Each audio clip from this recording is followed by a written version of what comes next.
బేసిక్గా ఒక cinema hit అవ్వడానికి కారణం వాళ్ళు రాసుకున్న స్టోరీస్తో పాటు ఒక మంచి క్యారెక్టరైజేషన్ని క్రియేట్ చేయడం వల్ల ఆ క్యారెక్టరైజేషన్స్ని మంచి ఎమోషన్స్తో మంచి సీన్స్ రాసుకొని వాళ్ళు రాసుకున్న స్టోరీలో పర్ఫెక్ట్గా ప్లే చేయడం వల్ల ఆ సినిమాలు హిట్ అవుతాయి, మంచి సినిమాలాగా మనకు గుర్తుంటాయి.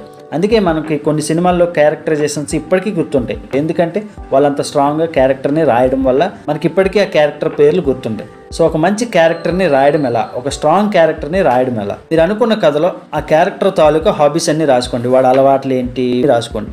రాసుకున్న తర్వాత మీరు రాసుకున్న కథలో వాడు ఏం అవ్వాలనుకుంటున్నాడు అది రాసుకోండి.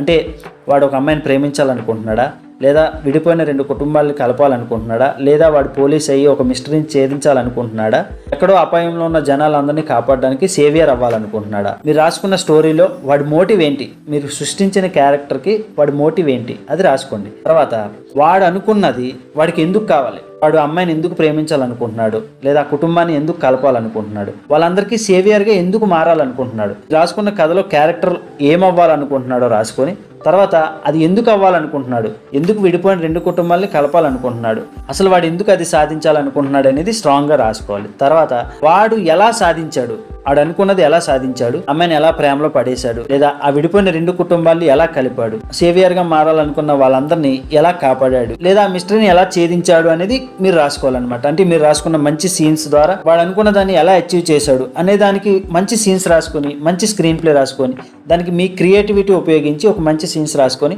వాడు అచీవ్ చేయాలనుకున్న పాయింట్ని ఎలా అచీవ్ చేశాడు అనేది పర్ఫెక్ట్గా రాసుకోవాలన్నమాట. ఫస్ట్ పాయింట్ ఏంటంటే మీరు సృష్టించిన క్యారెక్టర్ ఏమవ్వాలనుకుంటున్నాడు, తర్వాత అది ఎందుకు కావాలి, వాడికి ఎందుకు కావాలి, వాడు ఎందుకు అది సాధించాలనుకుంటున్నాడు అనే దానికి స్ట్రాంగ్ రీజన్ రాయాలి. తర్వాత వాడు ఎలా సాధించాడు అనేది కూడా రాయాలన్నమాట. సో ఒక మంచి క్యారెక్టర్ రాయాలనుకున్నప్పుడు ఈ 3 పాయింట్లు గుర్తుపెట్టుకోండి. మీరు రాసే కథలో ఆ క్యారెక్టర్కి ఏం కావాలి, ఎందుకు కావాలి, ఎలా సాధించాడు, ఈ 3 పాయింట్ల మీద ఒక క్యారెక్టర్ని మీరు బలంగా రాసుకోవచ్చు, స్ట్రాంగ్గా రాసుకోవచ్చు అనమాట. సో ఇది guys video. Thank you so much.